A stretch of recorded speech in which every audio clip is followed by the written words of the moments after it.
And welcome to this optimised session, the Go, No-Go Reboot, Reduce Bias, Save Time and Win More. My name is Lindsay Robertson. I work in the marketing team here at Visible Threads. Thank you so much for joining us for this session today. Before we get started, just a few quick housekeeping notes. You'll see a Q&A box on the screen, so feel free to submit your questions as we go through the presentation today, and we'll address those towards the end of the session.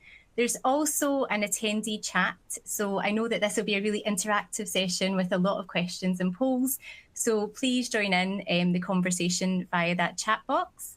You'll also find a content box with lots of different resources, and we'll make sure that the slides and the recording are made available to you after the session. So today we're going to be diving into how to modernise your go, no-go process by reducing subjectivity, leveraging AI, automation and structured thinking. And I'm really thrilled to introduce our speaker today, Ceri Meskel, who's the Managing Director of Strategic Proposals Canada.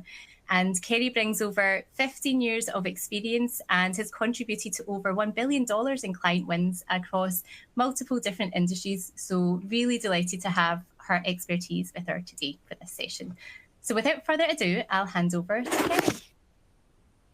Thank you so much. And I worked out it's not 15 years, it's almost 20 now, which is worrying. So yeah, I'm Ceri. I've spent nearly 20 years in bids and proposals, across sectors, across borders, originally from the UK. I've been based in Canada for the last 7 years.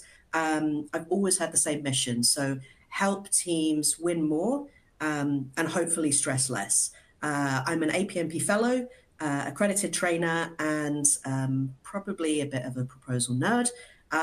But more than that, when we're talking about go no goes, I've been in the rooms, for the late nights, the second guessing, the arguments about whether we should be even bidding in the first place, and that kind of brings us to today's question: why are we still making the hardest decisions in proposals, go no goes, with so little clarity, consistency, and confidence a lot of the time?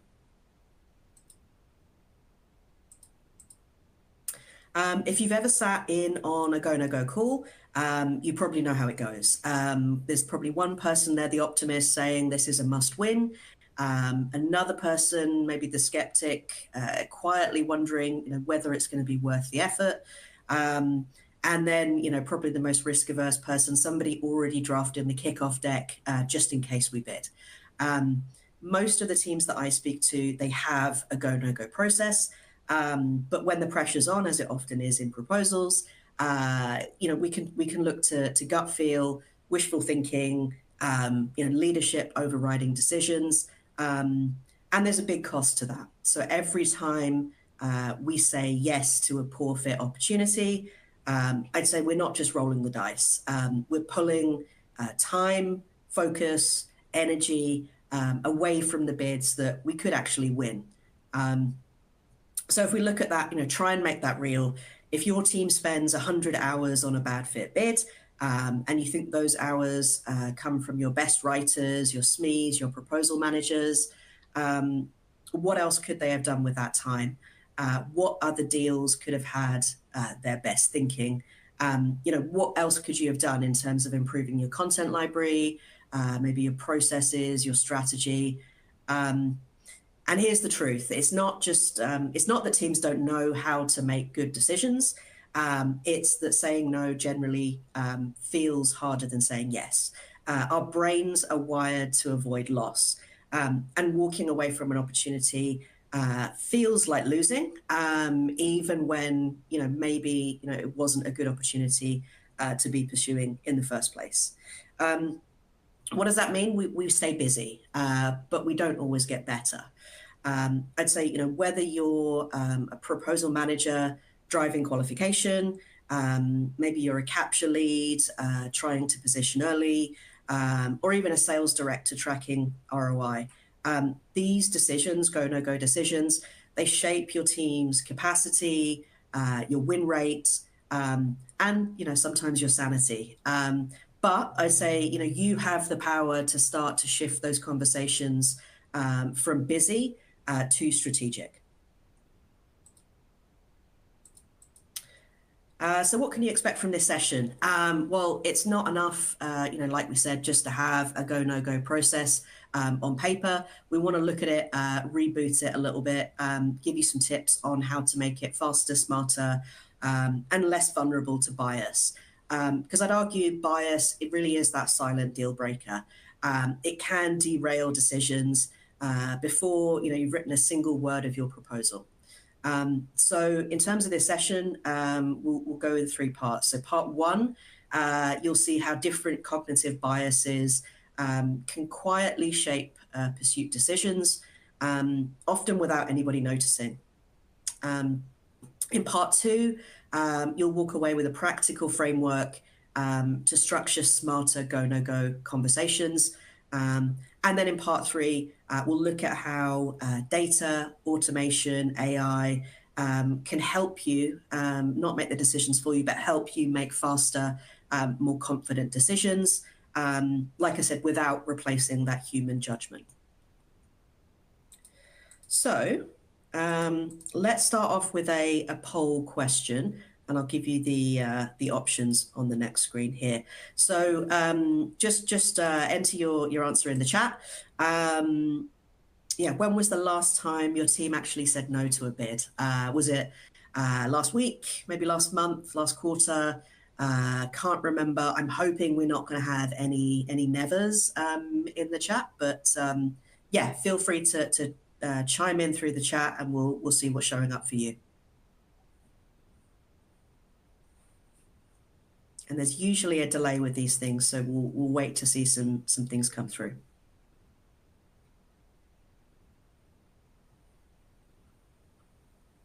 What are we seeing there on the polls?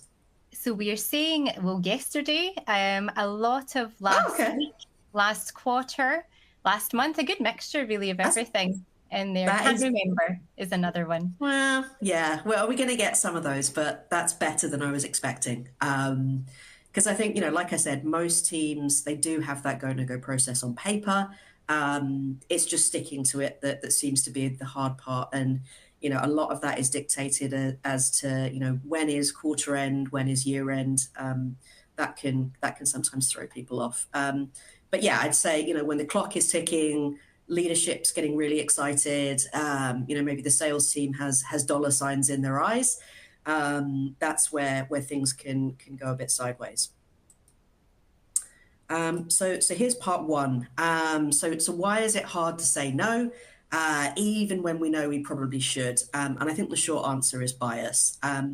Not bias as in bad decisions, but bias as in human wiring. So when we're under pressure, we're low on time, we're juggling multiple inputs, as we so often are in proposals, we fall back on mental shortcuts.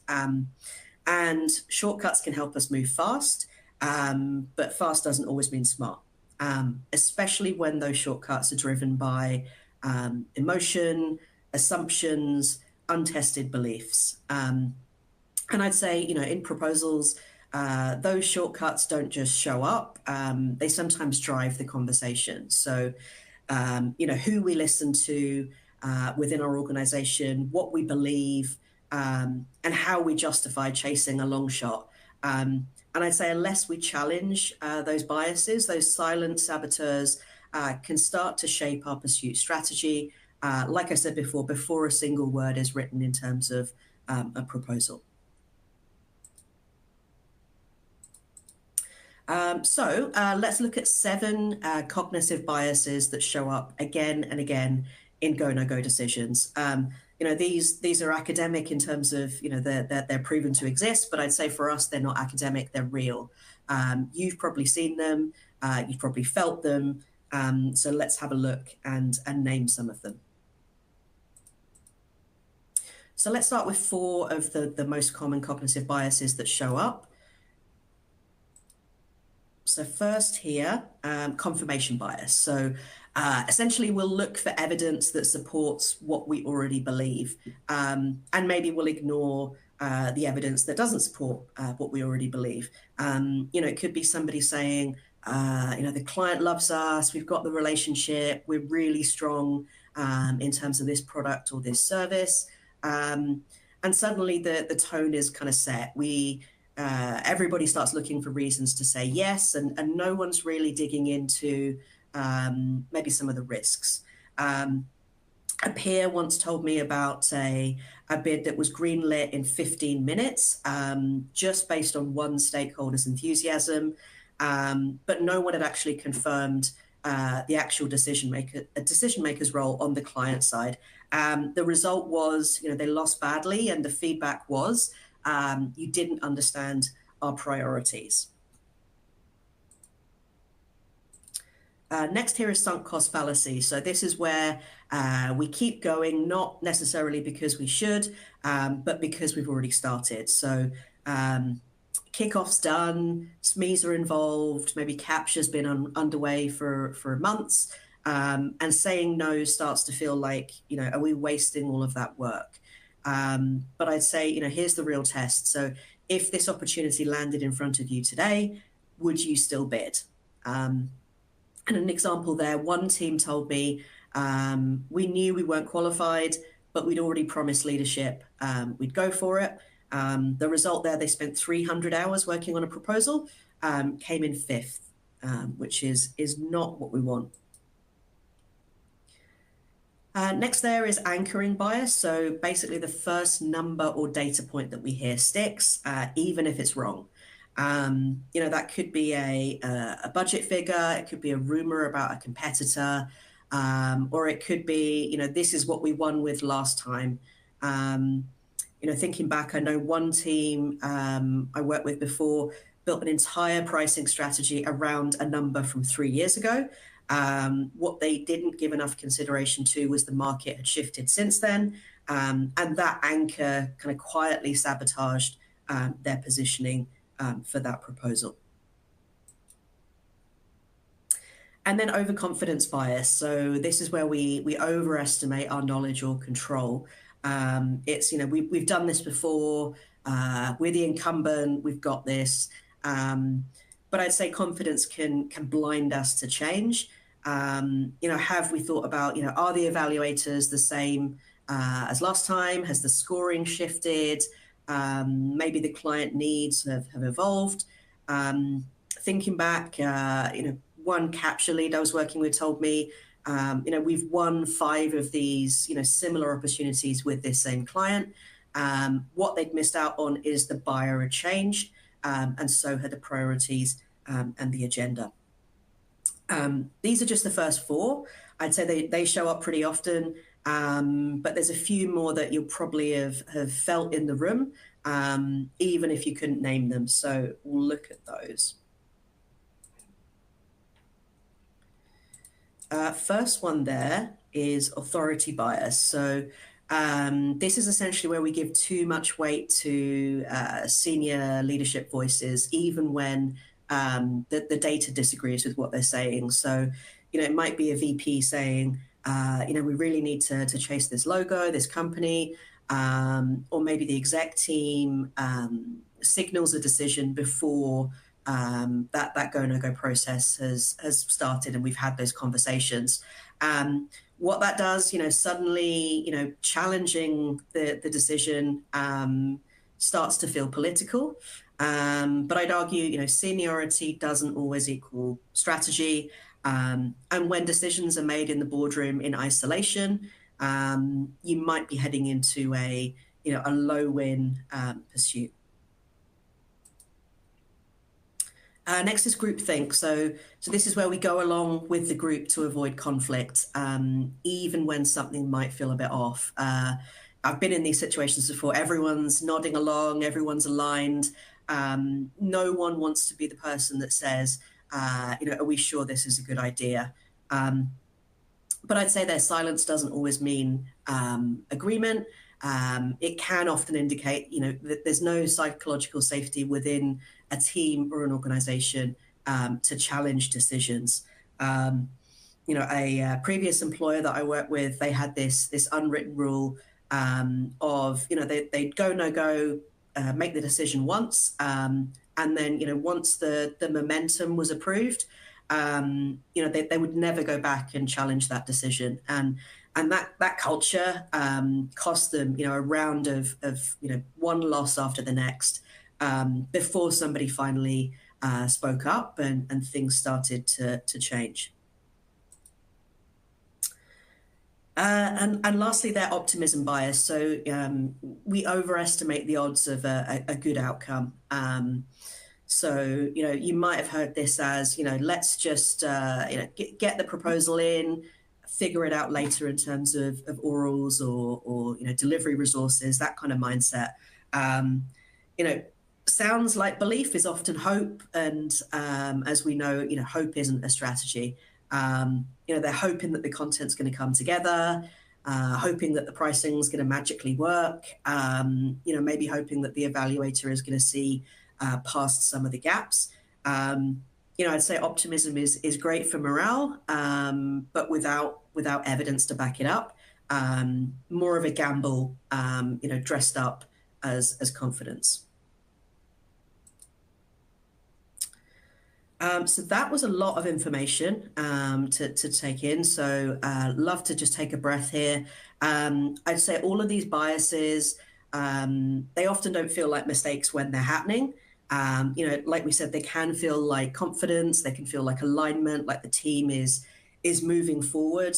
But in reality, they're quietly kind of steering you towards maybe opportunities that were never winnable in the first place, maybe pricing that's not realistic.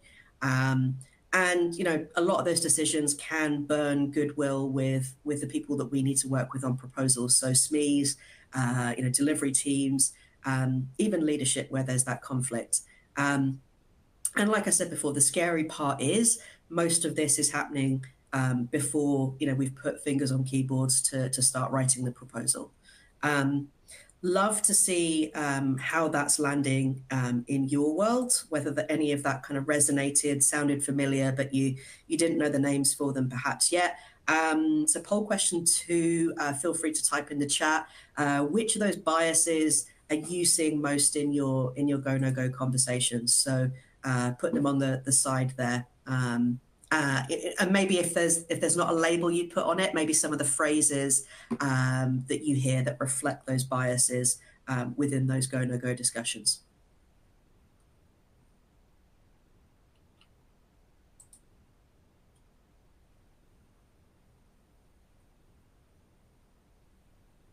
So we've had a couple of authority bias, which seems to have come through a few times there. Yeah, I think that's, it's pretty common. I think it depends on the organizational structure in terms of the company that you work for and the culture like we described as well. I've definitely seen groupthink before where, you don't want to be the one that's perceived as being negative and challenging what everybody else is thinking. I think we've got a good spread there across, well, not a good spread in terms of you're seeing all of these, but I think that reflects what I'm hearing from coffee chats that I have with proposal people. I'd say the good news there is, once you can put a name on it, you know what to look out for. Bias starts to become a bit more predictable, and the more predictable it gets, the more manageable it is. So when we start to build go no go intentionally, so not just a process on paper, but the right challenges, the right data, the right culture, we're starting to create space to stop some of those patterns before they take hold. So that's the shift from bias-based decisions to data-driven ones, and from yes by default, which I know a lot of organizations, they do operate that with that mindset of, is there a reason we shouldn't go for it rather than a reason we should. So moving from yes by default to yes by design. So what does that actually take? Well, let's have a look at the framework. So we'll go on to part 2 here. Basically, if we want to stop bias from quietly steering our decisions, we're going to need more than good gut feel, good instincts. We're going to need a bit of structure. So we'll talk about this. So here's the basics. So, basic go, no go framework is going to give you that clearer thinking under pressure, more informed challenges within the room, and maybe even the confidence to walk away, when you should. It's going to help your team say, this opportunity is a great fit. Here are all the reasons why. Let's look at what that takes. So starting off with the basics. Strong qualification. This is something we preach all the time at strategic proposals. I know it's within the APMP body of knowledge and foundation syllabus as well. Strong qualification does start with 4 essential questions, and they do sound simple, but I'd say when you answer them honestly, they can reveal quite a bit. First one, is it real? So, we're thinking, does the client have an approved budget already? Is it a real funded opportunity? Or, maybe it's a bit of a fishing expedition or a market test. Do we want it? So, is it a strategic fit for our organization? Are we going to make enough profit to justify the pursuit time, the effort? Does the client and their reputation align with our organization, or is there a bit of a reputational risk there? Next, can we win it? So, do we have a genuine advantage, or are we just going to hope that the competition kind of fumbles the ball? Are we positioned to score highly based on what we think the evaluation criteria might be within the RFP? And, a factor that's not considered enough, from my perspective, is do we have the resources, so both the capacity and the capability to develop a winning proposal? So we're not just thinking about delivery resources, but proposal resources as well. And then the fourth one there, can we deliver it? So if we win, can we realistically deliver the work without damaging our credibility? And this is where I've seen, bait and switch, resume pressure creep in, especially on key roles. Are we just saying, we're putting a placeholder in and, we'll figure it out once we get awarded the contract, or, maybe we'll hire somebody new. I'd say the smartest teams I've worked with, they'll walk through each of these questions one by one and try and be as honest and objective as possible. Because I'd say, skipping even one of those 4 main questions, poor fit bids start to sneak through. The 4 questions that we just covered are your foundation to build from. But I'd say how you ask them, how your team responds, is where bias can still sneak in. So I want to give you 5 practical moves to challenge that bias in the moment, improve decision making in your actual qualification conversations rather than just in theory. So none of them are big tools or systems. They're smaller shifts. They're kind of friction finders within your process and within your culture. So we've got 5, I think. So first one there, gut feel isn't all bad, but it's not enough on its own. So I'd say, if somebody has a good gut feel about an opportunity, try and get them to quantify that gut feel. You might use a scorecard to try and turn, some of that instinct into evidence, into data points. But I'd say that, treat that as a snapshot rather than as a final verdict, because, if the intel shifts, if things crop up, even during the proposal process through addenda, clarification questions, maybe feedback at a bidders conference, your go, no go call, your decision should shift too. So you may have to revisit that. So quantify the gut feel, but do keep updating it throughout the process.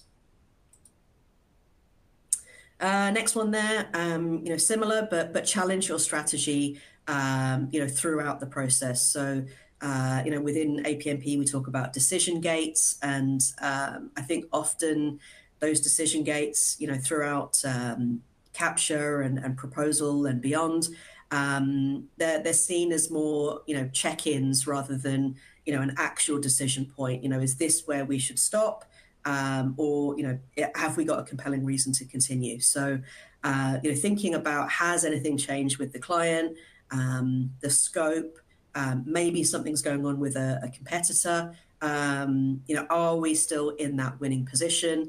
And if the answer is no, having the courage to either pivot through giving the client some advice on their RFP perhaps, or having the courage to walk away. Third one there, respect, opportunity, risk. And I'd say that kind of goes both ways. So not every long shot is going to be a bad bet. There are some wild cards. And flip side of that, not every sure thing is actually safe. I think early capture is going to give you time to shape a tough opportunity and maybe make up some lost ground. But assuming that you've got something locked in, that's where that overconfidence bias can creep in, and it can cost you. And I see that especially in rebids and retentions, that incumbentitis, that complacency. Fourth there, evaluate customer commitment. So, an RFP does not necessarily mean the customer is ready. I'm sure we've all had RFPs where, we can see from the language that, maybe a section's been copy and pasted in from another procurement. An RFP doesn't necessarily mean the customer's ready. So, validate, is their budget, what is that budget range? Do they have executive buy-in, or is this somebody kind of operating outside the usual guardrails? And is it really going to move forward? If it's a market test, you're going to be burning a lot of resources, and ultimately, you're not chasing deals, you're chasing shadows at that point. And then lastly there, resource realistically or walk away. So, winning, the capture, the proposal, the oral presentations should be the easy bit compared to contract delivery. But, if you can't actually deliver with the right people, you're going to start risking your reputation before the contract's even signed. So, bait and switch resumes, not having the right people show up to bidders briefings, to oral presentations. A strong go, no go decision should include, a real validation of the resourcing that you think you've got in place for the proposal and for the delivery as well, rather than, wishful thinking, trying to stuff a few placeholder names in there because we're not sure, who's actually going to be accountable. And I'd say, the best teams use these 5 moves and others, not to slow things down. We're not the sales prevention team, but we want to make sure that we're spending our time on the right work.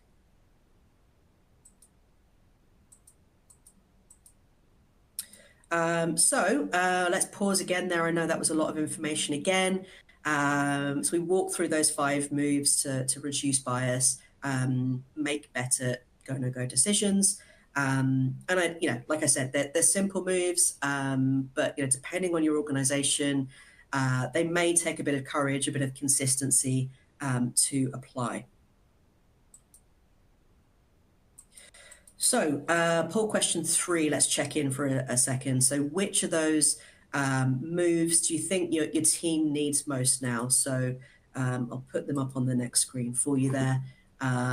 Just enter it in the chat. What does your team need most in terms of quantify the gut feel, challenge the strategy, respect opportunity risk, evaluate customer commitment, or maybe resource realistically? Like where are the gaps for you right now?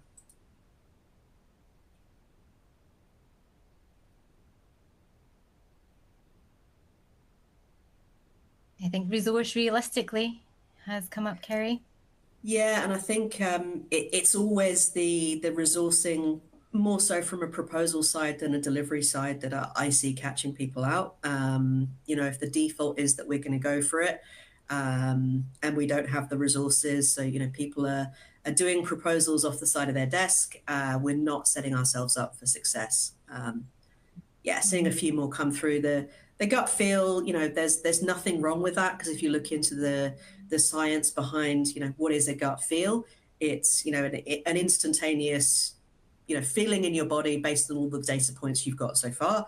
But what we want to do is quantify those data points that we're basing that gut feel on. Yeah, so I think we've got a good mix through there. Yeah, I think those are the moments where pressure. I think personality sometimes within big organizations and internal politics can start to take over. So not surprised there. On with part three. So even with knowing those biases to look out for them, even with that strong framework of the 4 key questions and maybe some smart moves, bias can still sneak in. I'd say, especially when time is short and maybe the data is a bit patchy. And that's where the right tools can help. So not to replace human judgment. That's always going to be there. We'll always have a human in the loop.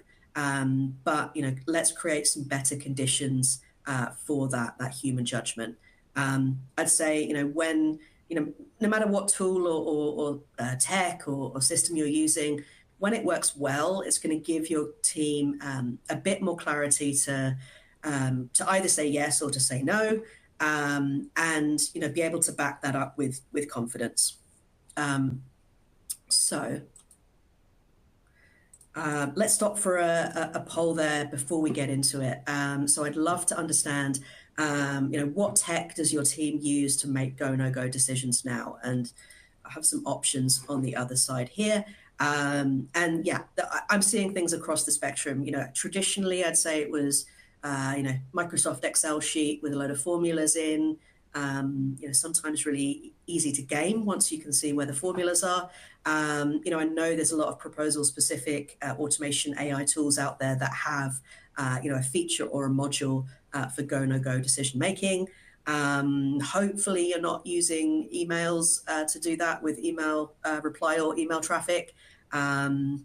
Maybe Teams posts messages, maybe something a bit more custom as well, maybe workflows that you've set up. So we're having a few people that have said nothing or none at the moment. Okay. Email, Excel, meetings, calls, and Salesforce as well.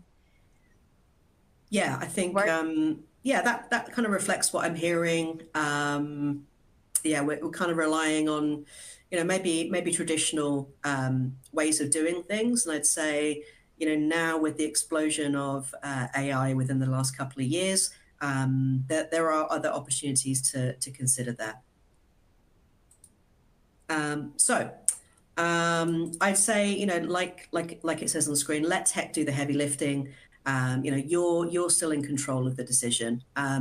What it will do, I think, for the main part, is take some of that manual strain out of pulling data, spotting patterns, because humans sometimes aren't great for those. This is one of the use cases for automation AI, data analytics that I really like, more so probably than content development and generation. Because I'd say, when the pressure's on, as it so often is within proposals, we don't want another opinion necessarily. We want, a single source of truth, hopefully. So, it doesn't have to be something flashy. I know a lot of teams right now are using things like Microsoft Copilot, Power BI, Power Automate, to help kind of shift those conversations from, we think we're in a good position, we feel like we're in a good position, to, here's the evidence that proves that we are. So, you're still making the call, you're still in control, but maybe using some of this tech, you're trying to make it a bit faster and smarter. So a few points here. So I'm not going to do a tech demo, a deep dive here. Happy to have those conversations if anybody wants to reach out afterwards via LinkedIn. Got some opinions on this. Happy to have a virtual coffee with you and chat about what I'm seeing. But for this, I want to keep things simple. So the first, define the key decision criteria. A lot of times I'm still seeing organizations, schedule go, no go discussions, and they don't even have a template, a guide, an agenda to guide that conversation. So, think about the criteria that's important to you. It could be historical win rate, what's come before, we'll tell a story of, what we've seen, what we will see. Client relationship strength is going to be a big one. Known competitors is a big one. So many times I'll be sitting in on go no go calls. We'll ask the question about competitors, and we'll be told either we're not sure who the competitors are, or it's the usual suspects. And that, as a proposal professional, that doesn't tell me a lot. So known competitors, big one there. Resource availability, like we said, from a proposal perspective, but also a delivery perspective. And then, the numbers, the profitability, the risk associated with bidding. So, once you've had a brainstorm around that, document that in one place. So whether it's Teams, OneNote, SharePoint, make sure everybody's using, ideally the same playbook. Maybe, there'll be nuances, variations if you have different business units or different approaches for different dollar value proposals. But, ultimately, key decision criteria that, most, if not all of the team are bought into. Next, collect and structure the data. So Copilot, similar tools, very similar to proposal automation tools 10 years ago. They only work well when they're fed good data. So, it can be garbage in, garbage out. So think about where you want Copilot, or, maybe you've got APIs to start pulling information in from different places. So a lot of big organizations I see have CRM systems and data in one place, past bids, stored somewhere else, competitor insights. If anybody's used the deep research function in ChatGPT, that's been a goldmine recently. So pulling things in there, maybe resource capacity using Planner, something like that. So, aggregate that data.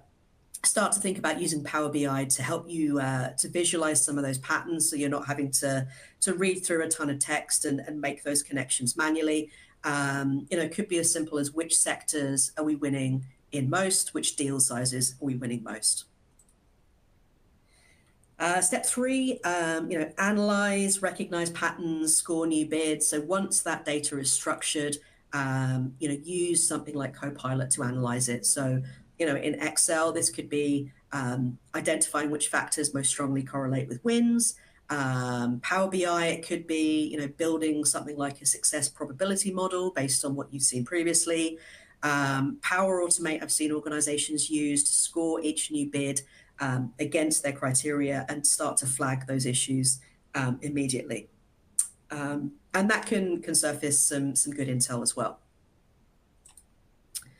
Next, automate initial go, no go assessments. So we're not getting the tech to do the decision for us, but using Power Automate and Copilot in Outlook, what can you speed up in terms of maybe extracting the key RFP details from emails, compare them to past pursuits, maybe assign a provisional go, no go score, and then push that into Teams or Outlook so that it's at the top of people's inboxes and they're making decisions faster. And then the final one there, learning and refining over time. So, set up dashboards to track decisions versus outcomes, and look at, are your go, no go decisions improving win rates over time? Are you getting more accurate? Are certain teams within your organization more accurate in their assessments? And, you might decide to refine your criteria based on what you learn there. So that is pretty much it for me. So I'll wrap up with our top takeaways here. There are just a few. First here, I'd say bias is subtle, but it's everywhere. So even experienced teams start to fall into those patterns that we saw, sunk cost, overconfidence, groupthink. You're never going to eliminate bias entirely, but I think we can design processes that expose it and challenge it. Those 4 SMART questions, is it real? Do we want it? Can we win it? Can we deliver it? Those questions can reframe everything. They force clarity in terms of a strategic decision rather than a tick box exercise. Consistency matters more than complexity. So I'd say, I've seen organizations over design, or put too much detail into a go, no go process. You want to design a process that's going to work with you rather than against you, and then follow that with discipline. Fourth there, culture drives behavior. So, if people don't feel safe challenging assumptions or pushing back on leadership, I don't think any framework, any process is going to hold. So, try and be building a culture where no isn't a threat. It's a strategy. And then finally there, the right tools can make better decisions easier. Like I said, it's not going to make the call for you, but it will surface patterns, trends, and give your team the evidence that you need to decide with confidence. So final pause there. We've covered a lot today. This isn't about having all the answers. I'd say it's about asking better questions and getting to that clarity that we want. I know we're short on time. I don't think our next session is starting for a little while, so maybe we've got more time than we think. But would love to get your questions. So thanks so much for being part of the session. Hope you're walking away with some practical ideas to reboot your own process internally, maybe a few things to challenge inside your own team. But yeah, let's open it up. Any questions that you have, type them in the chat. Happy to answer whatever we've got time for now. Thank you so much, Ceri. That was really, really insightful. We've had one question in the chat so far. What would you add due to the cuts and changing focus for many agencies? So I think we're referring to US federal government proposals based on the changes by the current US administration.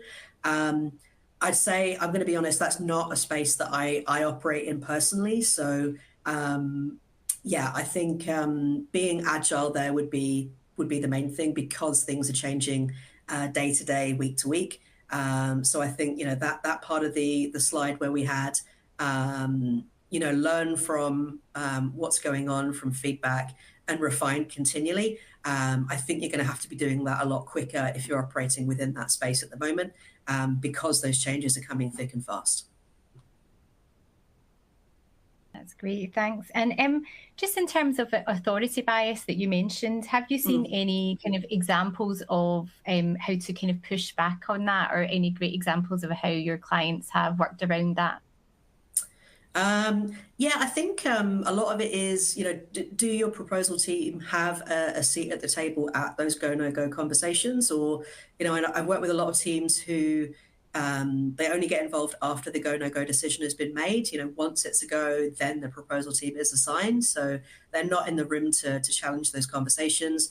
And then I've worked with other teams where, they are, but they're seen as more of a observer, note taker, than an active participant. So I'd say if you're teaming with sales, for example, or capture, having them credentialize you as a proposal professional within that go no go call is number one. Then I would say for folks who are members of APMP and have their APMP certifications, doesn't hurt to quote that in terms of this isn't just my opinion. This is what the governing body of proposal management says we should be doing within go, no go.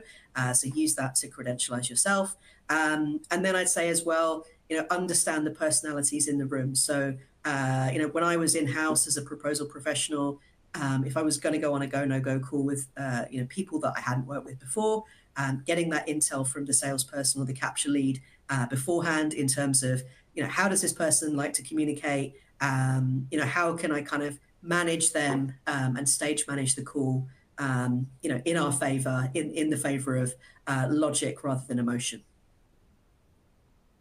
That's great. And another question here, is it possible to create your own prompts and process for capture activities, pre-bid and no-bid with ChatGPT for alone without other technologies? So I don't rely on ChatGPT too much myself. Yeah, I don't think I can comment on that. We're using Copilot internally for that, and I know different organizations are using different tools. Yeah, I don't have the data to answer that comfortably, but yeah, I think there are prompts in there that you could use to tailor your decision making at those different gates. So, maybe your decision at capture, your key criteria, your questions there are slightly different to what's downstream with your proposal decision, for example. Great, thanks. And how would a very small business, maybe a 1 or 2 man team, be able to do the bid, no bid process? No big team, no proposal team, it's all done internally. Are there any tools that would help make it easier before they can get a team together? Yeah, I think so for a small business, I'd say it's not so much the tool that you want to look at, it's the culture and the process first. So the tool is for me, like, it's always going to be a nice to have. Like, the people and the process have to come before the technology. So I'd start to look at are you making space for those conversations to be true, informed decision-making conversations, rather than it's already a foregone conclusion. It's a meeting about this proposal that we're going to do. Just try and start to shape that mindset around active qualification all the way through the process, and that mindset of we're not going for it as a default. It's not yes by default. It's yes by design. And I think there's a lot you can do around the culture. Maybe just using those 4 core questions to start with, and tracking the data in terms of how your decisions stack up with your shortlist rate, your win rate, and then maybe think about adding more detail into your process or using the tech after that. So layer 1 on top of the other. That's great. Thanks so much. And I think that's us in terms of questions. And if anyone has a question they think of afterwards, please just send it through and we'll make sure that it's passed along. But thank you so much for that presentation, Ceri. It was really insightful. And thank you to everybody for joining us today. As I said, we'll make you can access the link here for further information and to connect with Ceri. The slides and the recording will be made available shortly. You should see a survey on your screen. We'd love to get your feedback and your thoughts. So if you could take a moment to fill that out, we'd be really grateful. As Ceri mentioned, there's been a slight shift in our Optimize agenda. So the next session that was planned, exploring market shifts and local trends, will now be covered at a future date. So we'll now take a 60-minute break and reconvene at 1 p.m. EST for the session From Good to Great, Expanding Capacity Through Process Refinement. And just a reminder, you're able to see all of the sessions that we have as part of Optimize on our agenda landing page, and also available on the console. So a huge thank you to you, Ceri, and a huge thank you to everybody for joining us. And we hope to see you at the next session. Thanks so much. Thank you.